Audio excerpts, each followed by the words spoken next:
We are centered, clear, loving, flowing, strength, steering our passions to be the best we can be for the flourishing of our families and helping build the best possible world for everyone. Because the crossroads is coming. This time, after hearing it probably 15 times now, John couldn't help himself. He felt rage bubbling up so fast he couldn't catch it. He hated her short hair, hippie pretentiousness. Even after the beautiful thing she had done for them, he knew she still was blinded by the belief that only she and people like her could rescue him and Jonah. He breathed deep and said nothing. Jonah's rage couldn't be so easily tamed this time. In his rasping drawl, he felt the words emerge from his mouth. Maybe if you all could find your faith, it would help us through. Inside John's abdomen, it felt like one dragon inside fighting to get out into his words and actions had just been met by another. What the hell does it mean then? He scowled, glaring first at Luna and then Jonah. Luna lowered the sheet of paper and shook her head in honest and consoling admittance of not knowing. Jonah shook his head, and big grey beard now lying on his side on the floor of the cell. John lowered his head, breathed deep several times, closed his eyes. In the darkness he saw flashes of the horror they had just seen together. His heart now shocked with fear.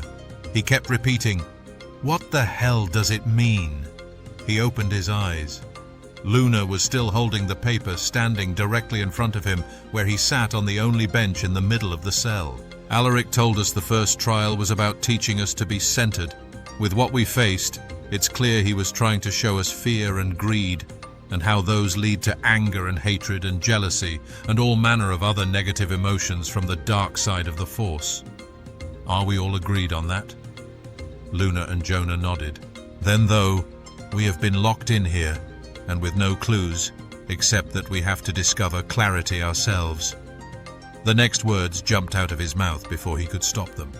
Jonah, you carry that Bible around and talk about God all the time. With what just happened to us, hasn't your faith been shaken? Yes, said Jonah without flinching. Both Jed and Luna were taken aback, literally jolting like some force had just prodded them back a little in their places. What do you mean? Asked Jed. I still believe there is a loving God who has a plan for the world, but for some time now, I don't know about every word in the book and all the things I used to think must be absolutely true. Today, I am sure that it's not all true.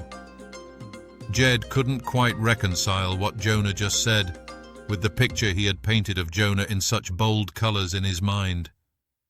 Why are you suddenly trusting us so much to say this? Jed asked.